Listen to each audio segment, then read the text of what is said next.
viewing, you know, because it's the real best of Nope. No. It's come as you are. It's a come as you are. Realize how they can get to these people.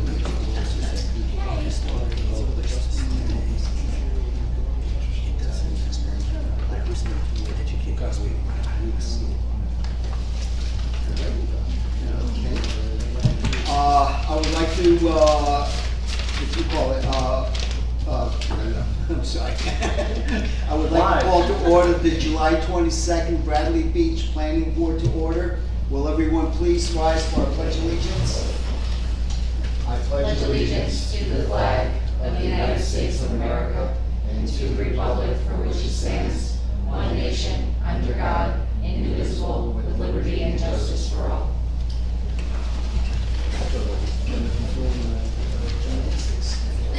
The 48-hour notice is required under the Open Public Meetings Act, has been met as notices regular meeting, it's not virtual, was emailed on July 6, 2021, published in the Asbury Park Press, the Co-Star, and the Coaster. Copies been placed on the bulletin board in the borough office, and the copies been filed with the borough clerk. Chair Shook. Here.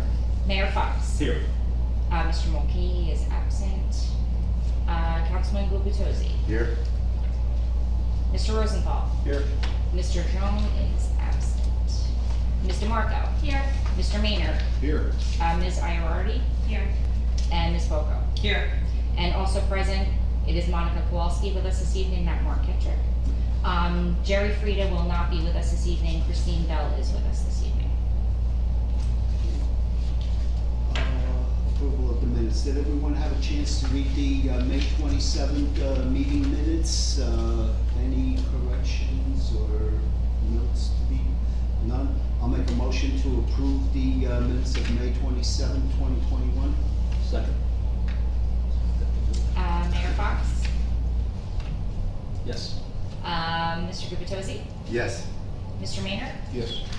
Ms. Iorardi? Yes. Ms. Boco? Yes. And Chair Shook. Yes. Resolutions, we have none. There's no applications under consideration, so now we have the consistency determination of ordinance 2021-14. Did hopefully everybody had a chance to look at it? And, I would like to make some recommendations to the mayor and council on it. You want to, Mr. Chair, go by paragraph or section just for ease of reference? I could go by like 45049, B, political science. Okay, I wanted to make sure that Meredith. so that would be the first page? Yes, first page, I'm sorry. Under B, it says that as far as the 20 square feet, the signage itself, all the way at the bottom. Basically, well, let me go to the sentence before that. Elections and provided further that the aggregate total of all said signs per property shall not exceed 20 square feet. All right, looking at that 20 square feet, that's 4 by 5. Now, political signs are generally like 14 by 22. So we're saying aggregate, which is a total cumulative number of all the signs. If I take 14 by 22, that's 12 signs on one piece of property. That's a lot of signs when you really think about it. Especially, you know, what people do today, they take advantage of one word and make it like 20 different words. And I'm afraid that, you know, that's way too many.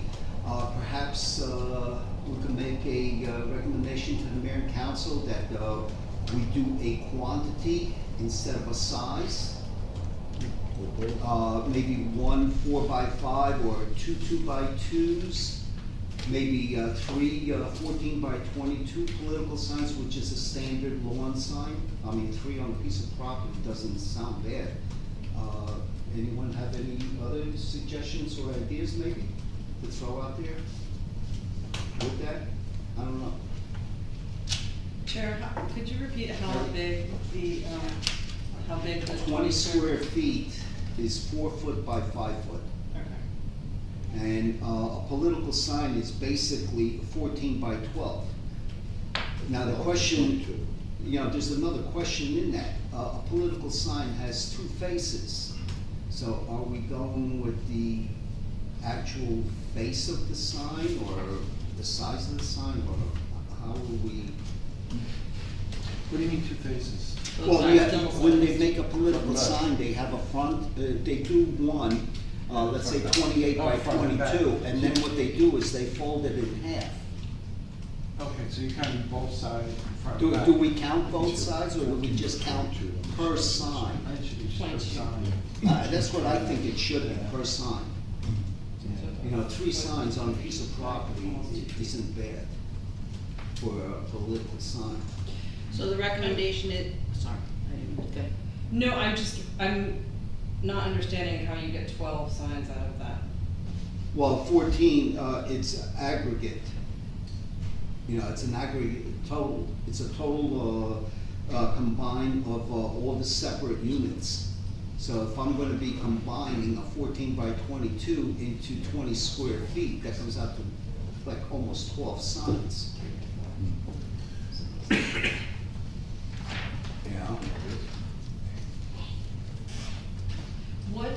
What is your, Chair, your concern for having just that multitude of signs? Is it Yes. on the signs, the message? Having that many signs being able to put out there. I'm just gonna note. If I take 20 square feet, I mean, 20 square feet, you know, and somebody says, well, I could do 20 square feet, it says Right. aggregate, a total of, so I could put out a bunch of all these little signs all over the place. Can we just note for the record that Doug Jones has arrived? At 6:38. One side you get 20 in So anyway, what I mentioned, I'm gonna brief Doug, what I mentioned was on this 20 square feet. No, first page. Oh, you don't have it? Oh, okay, good. No. Oh, anyway, yeah, right there. Okay. 20 square feet. Basically, political signs, what the mayor and council is proposing is 20 square feet for a sign. And that is the aggregate total. And to me, an aggregate total means I could, you know, put, like I was saying, I could put 12 campaign signs on my lawn that measure 14 by 22, and that'll give me 20 square feet. So I think that's a little bit too much. I was requesting that maybe we should put it into a quantity of signs that are allowed. You know, whether it's 2 2x2s, 3 14 by 22 political signs, which is the standard size. You know?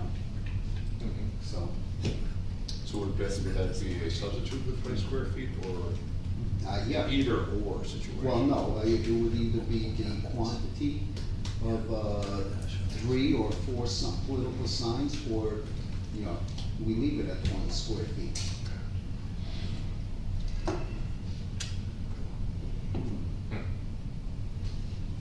Well, I think you should limit it to how many signs you have on the property, like 4. It's probably nice, if it's 4. I'm okay with 4. It's Yeah. just that, you know, Not big, they are. 4 by 5 is 20 square feet. You know, if you That's have not- one, Yeah, 4, that's too much. well, no, it's only one that you're allowed, but if you're gonna go with the aggregate, the word aggregate that's there, unless we remove that word. Just that word alone, to me, means, you know, I can combine as many signs as I want and make that total 20 square feet. Could you do the greater of, like, you know, 5 signs, the greater of 5 signs, or the May I? aggregate of? Max. As a proposed amendment, if the board is amenable. So section B, 20 square foot aggregate calculations may be excessive based on the typical size of a political sign, 14 by 22. The quantity of signs rather than a size or in conjunction with a size should be considered for an amendment. Lawn signs along with the size by 4x5 sign, 20 square foot limitation should be considered. Additionally, each top sign has 2 sides. The council should consider whether both sides count towards the aggregate or if it is per sign. Clarification required. That satisfied. That- With regard to either, that's good. you know, one or the other, both. You know, what happens when, so what about the flags, people with political flags they put up, does that count as political signs? And some of those are big, and some of them are small. No, they're not I was dimensional. gonna say, that's not under this particular. That's not, section. that's not under this. Good, just checking. If I do the math correctly, and if we're saying that the typical sign is 14 by 22, if you say 3, and you do that math, that's gonna give you 19.25 square feet. So you're really not amending enough to make it, in my opinion, worth an amendment. Like, if you're going to amend it, I would drastically go to 10 feet and figure out what that is. Was that both sides of the sign, when you add that up? No, I just did a regular 14 by 22, Yeah, I I'm times sorry. it by 3, divided it by a foot, and got 19. So that, together, 3 signs would be 3.5 feet by 5.5 feet, which then is 19.25. That's why I was wondering. Right, like, so do you say it's 12, right, 15 feet, 12 feet, like, I don't think Right, and then- 19, 20 is enough to make a Yeah. dent, so. Unless, then they're, or if they're considering aggregate, I think the chair brought up a good point, whether it's one side, both sides, so, yeah. Yeah. So, well, the way you have it worded, I'm Well, it's okay with just a recommendation for the Yes, council, that's so, all it yeah, is. so ultimately So they look would have into to it. decide, you know, what's appropriate, so, but is there additional language that you want to insert? I'm okay with that language. I don't have a problem with front and back. Do you wanna know, read I it don't again? Okay. And I think most signs are fine, but. Right, Yeah, so that's why I put, council should consider whether both sides count towards the aggregate or is it per sign, so clarification required. so 2 signs, max 12 feet total, 12 square total. 2 or 12, I don't know. What if there's more than one candidate? Yeah, I was gonna say, I'm very hesitant Well, that's to put it, a yeah. quantitative Yeah. number on people's, Anyway. Yeah, I right don't- to free speech. I don't think, I think it's free speech, I think it's, this is sort of the American tradition of, you know, having your freedom of speech. yeah, so these are only recommendations, they're not, yeah. I do agree that they should be taken down. Yeah. Because that's the problem, Oh, no, too, people no, just no, leave no. them up forever. I'm okay with the rest of it, it's just that wording, aggregate, and, you know, being that it's two-faced, which way are we going with it? Well, I think the general, you know, the quantity of the signs, you know, rather than the size or in conjunction with the size is an appropriate recommendation because it's just pointing out to the council, you know, are you considering the number or the size or both? So I think that's an appropriate recommendation. We're not suggesting any limitations, so we're not suggesting limiting someone's free speech. We're just asking, you know, has this aspect been considered? And I think the 2 sides of the sign is valid for purposes of how the ordinance is drafted, so that can just be clarified.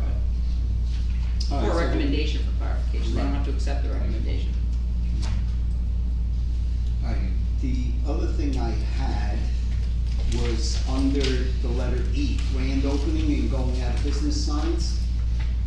Again, size, you know, 20 square feet and stuff like that. I'm okay with the, number of days that it's there. But, basically business, we're talking about Main Street. And I'm not sure the intent of, if it's a freestanding sign, a sandwich, or what. And if it is a sign, freestanding or sandwich, I believe we should have also added to it, like I said, this is a recommendation, that a pathway not less than 4 feet, like we have, let me see, where was that? Under H1, where it says, a pathway area not less than 4 feet wide between the adjacent building and the adjacent curb and shall be maintained at all times. The pathway area shall be unobstructed by trees, tree wells, light poles, trash receptacles, sign poles, posts, telephone booths, familiar structure. The pathway area shall not minder around. Basically, this means if we have a individual that's handicapped, whether it's in a wheelchair or a blind person, they have a clear path that they're not gonna trip over a standing sign of any kind or anything. And this is where this is actually going. And that's why I said, I'm not sure with this sign if their mayor and council's intent is a freestanding sign, a sign propped up against a building, or what. So your question is really, is the sign referenced by section E considered to be freestanding or building only? Yeah. Because obviously the second section that you read with regard to the pathway is applicable to freestanding signs. To freestanding So it's really sign. a question of what type of sign is being considered in section E. Mhm.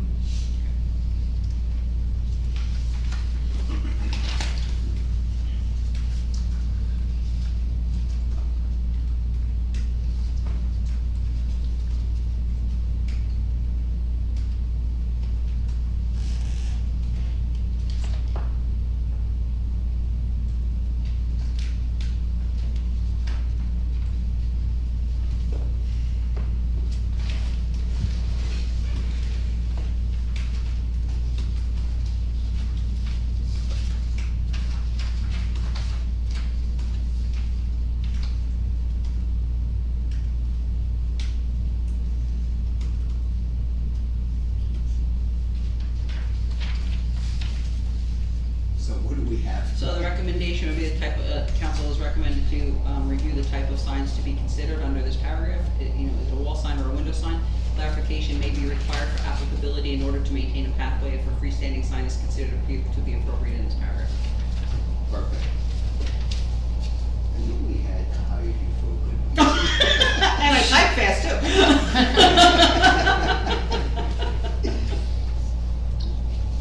Okay, the next one is under G, commercial windows, number 3.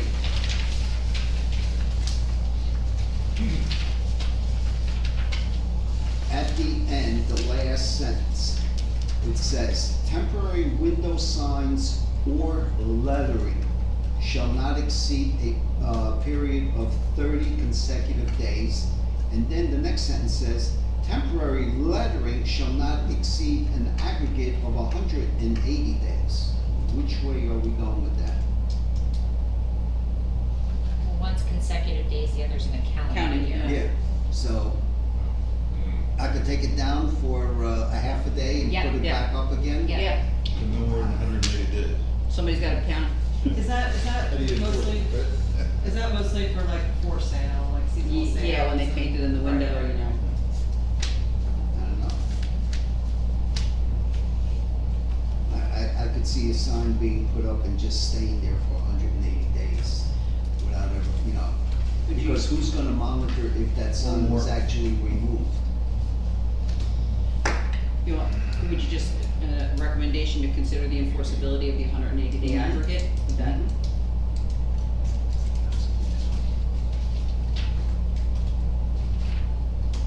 Okay.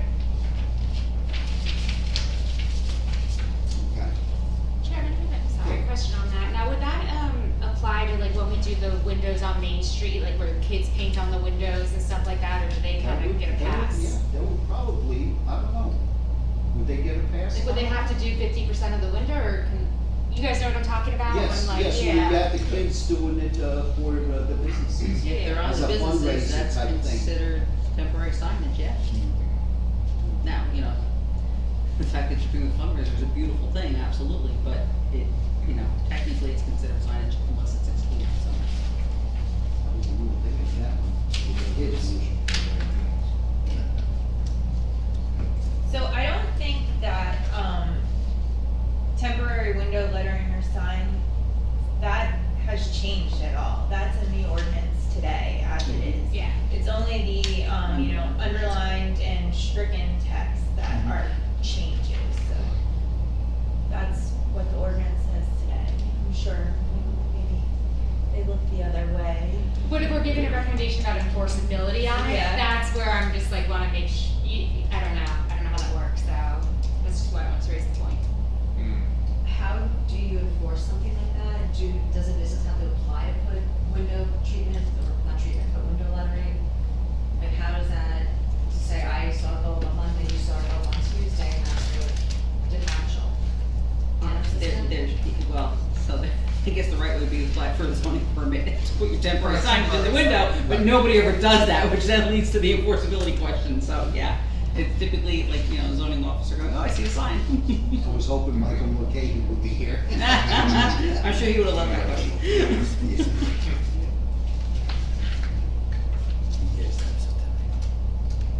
Alright, the next one I have is under H, number 2.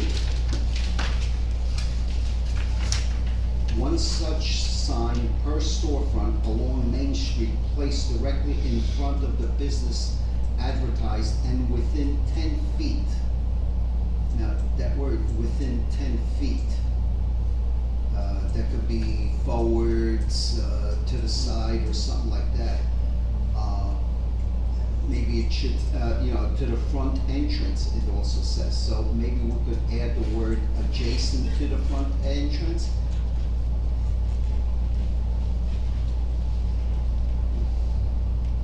Whereas we're making it, we have the entrance, and within 10 feet of that entrance, adjacent to it, we could do, sandwich boards, freestanding sign that they're talking about.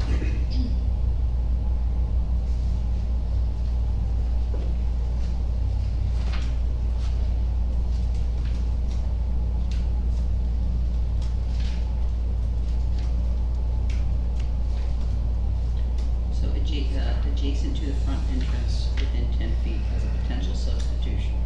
Mm-hmm.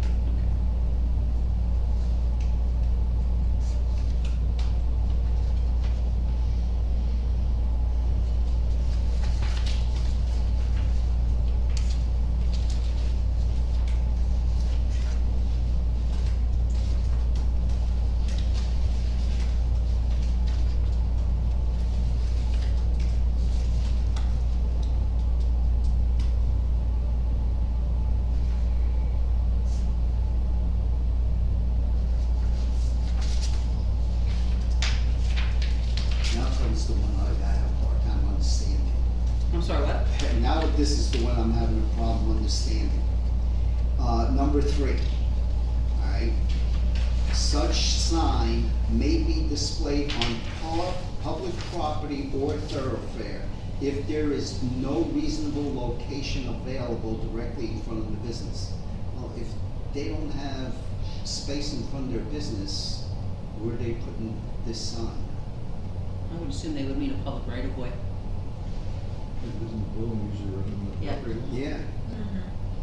So, That's that would be my reading of the ordinance, but I mean, I could take it another way, because I was really tossing this wording around. I could take it another way. Now, on Main Street in our town, we have a lot of outdoor cafes. So now I take all this space up with my outdoor cafe, and hey, guess what? I have no room for a sign, so I want permission to put it somewhere else other than on my property or in front of my property, which I think is wrong. well, just because you think it's wrong, though, doesn't necessarily mean the council thinks it's wrong. No, because no, they're no, making the I amendment, understand. so. I'm just saying mine. That's really not an amendment, that's an opinion as to the provision, I so don't know. if somebody wants to amend it, that's fine, or suggest that it be removed, but that has to be a board decision. Yeah. I don't know. Does anybody have any feelings on that particular matter? How wide is the average sidewalk in the city? Sidewalk in the town is anywhere between 12 to 13 feet from the face of the building to the curb. So they could technically put this sign in the street? I mean, Oh, there's 15 that's feet what I'm from the saying. front. Right. That could be a problem. Taking up parking? They have to request to the zoning officer, right, in writing, so in theory, the zoning officer would say, no, you No. can't put it in the Right, street. correct. That's, okay. That's weird, because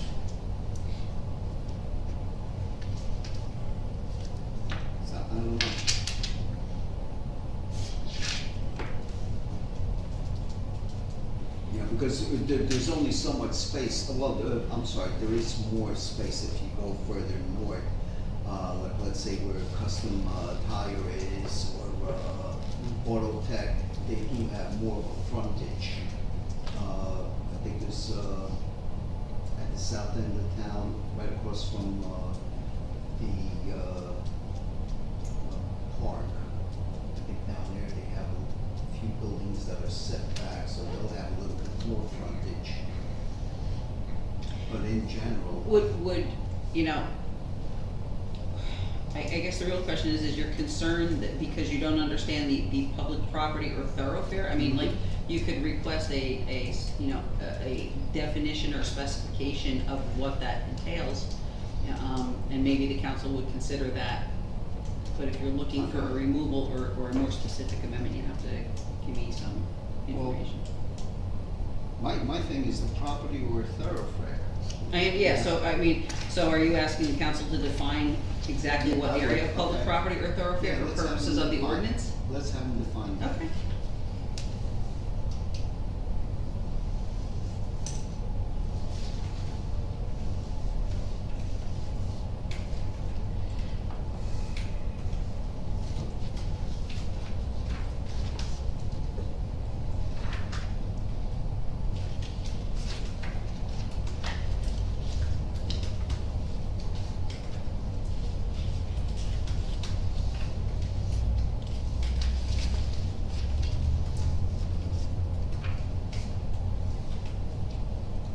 So council should consider the definition of public property or thoroughfare for clarification of sign placement under this provision. Would that be sufficient? To me, it is. It'll answer a few questions. Well, it'd give them the opportunity to, review and discuss it at the very least. Yeah. Does anyone, that's all I have. I had one on, prohibited signs. Item C, from the bottom of the page, you just done.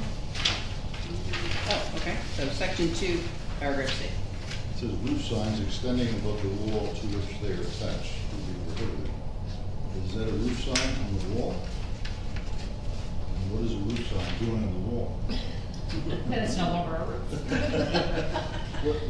Where are you?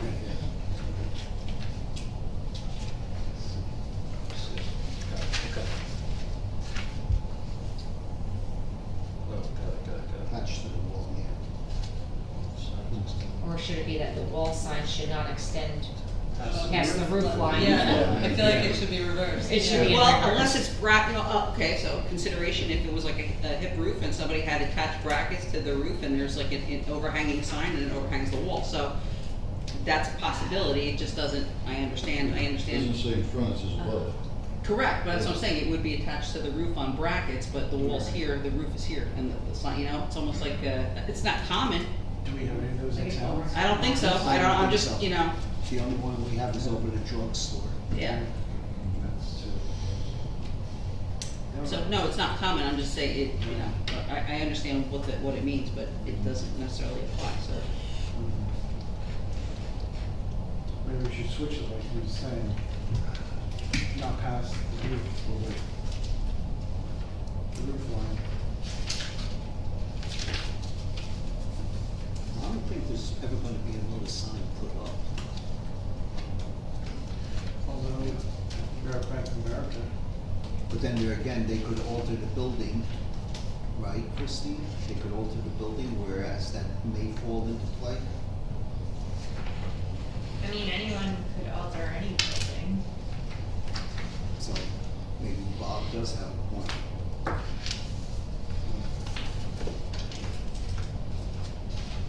So review for clarification with regard to roof signs or applicability to wall signs, is that sufficient? Yeah.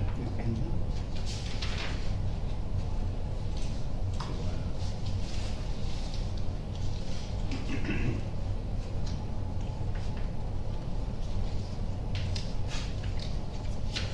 Any other? That's it, that's all I have. That's it.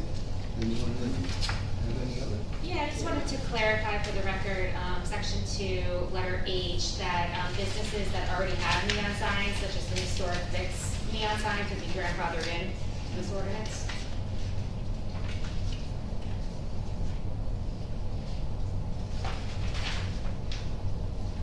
If I'm not mistaken, I think they are already. Yes, they would be. Okay, thank you. But no, we're, you know, That was, to make sure, double check. They can't touch them if they're existing. If they break, malfunction, or need to, be repaired, they can be repaired. But if they are going for a total replacement, they would not be able to replace it with neon but for a variance. What happens? I was also curious about the in the greater sense of grandfathering, when we talked about current signs. Is it expressed in here that these parameters affect all current signs, or are they expressed in grandfathered? If it's a current sign, it would be grandfathered under whatever this says. So once again, if it's a repair, things can be repaired. If things fall down or have to be replaced, then they would have to be replaced under the ordinance. If the business owner wants to restore as per their original, then it's going to require variance. As per this discussion about quantities of signs. Yes. And the square footage. Is there an existing if there's an existing sign that falls outside those new parameters, at what point would that become subject to the new parameters? When they're replaced, damaged? When they're replaced. In whole, replaced in whole. Just like we have, if I'm not mistaken, correct me if I'm wrong, if a planting strip, if there's, stone or pavers there and you sold the house, you have to restore it back to its original ordinance, which means it's gotta be planting grass. So.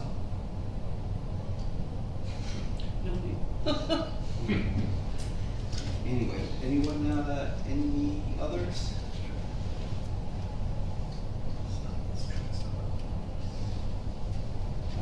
Seeing none, then I'm gonna make a motion to move ordinance 2021-14 as, with the recommendations as proposed to the mayor council.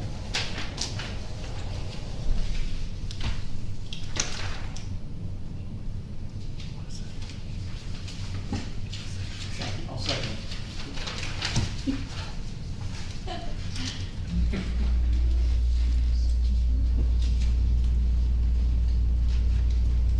Okay, Mr. Marco? Yes. Mr. Mayor? Yes. Mr. Drum? Yes. Mr. Rosenthal? Yes. Ms. Boco? Yes. Ms. Ianardi? Yes. And Chair Shuck? Yes. Okay, we have nothing else on the agenda other than announcing our next meeting, which is gonna be Thursday, August 26th. August 26th, okay. And before I adjourn, I just want to give everyone a little heads up that the master plan re-exam review, we're gonna be going through that again. Yeah. Yes, very tedious project. Our last one that we did was in 2018, but with the changes in affordable housing and everything, we're basically being almost forced into reviewing it a little bit sooner than later. That was just the housing. Yeah. Yeah. Just the housing. I think it's just the fair share housing element. fair share housing element, yeah. Vacant properties, right? Mhm. The The inventory. VOA, yeah. And we're also, in the process of, preparing a green building and sustainability plan element and an economic development plan element, which will Right. be, so all three of those plans will be elements of the master plan. Which is, something that everyone should, I don't think we're Be ready to reevaluating the attend entire and master have plan all over comments. again. That's every 10 years. Right. Yeah. Christine, question. Is there another element? I thought we had discussed briefly about streetscape or design. So that would not be an element of the master plan, that would be ordinance recommendations. mistaken, I think we also have to adopt a trust fund, That's all part of the housing. because we plan. don't, we spoke about it quite a few times, but it never materialized as far as the trust fund, if I'm not mistaken. That's not something the planning board will do though, Yeah, no, it's gonna be done with somebody else, but we discussed about having it, and it never came about. Right, but that'll be part of the whole, housing element process. Okay. So what is the trust fund for? Hmm? What is the trust fund for? Basically, if, we don't have enough units, we get penalized.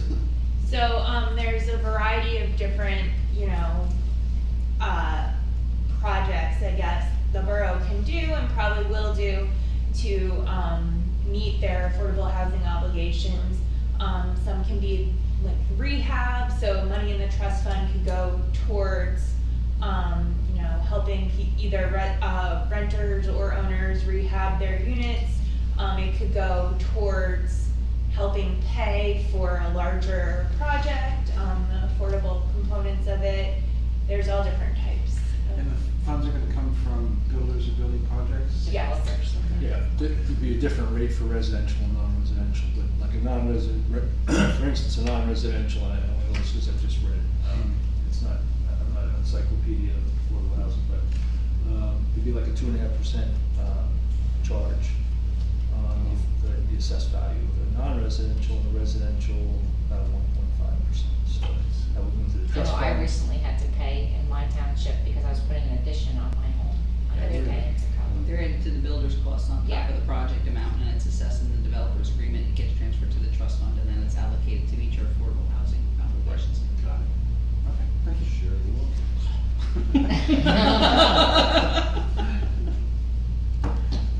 Which I wish we had, what we used to have years ago, where the towns used to pay us. But, all right, with that being said, nothing else on the agenda, I'll make a motion to adjourn this meeting. Second. Meredith, that was quick. All in favor? Aye. Thank you. She can't wait to get those high heels off. Never again. Now that I'm up here, it doesn't matter. She's got a She takes penthouse. them off. Yeah. I'll wear shorts next time. She's forgetting about us little people. Well, I saw Where's my, card? your cart. Have a good night, Thank you. everyone. Well, there's still, they couldn't let me go.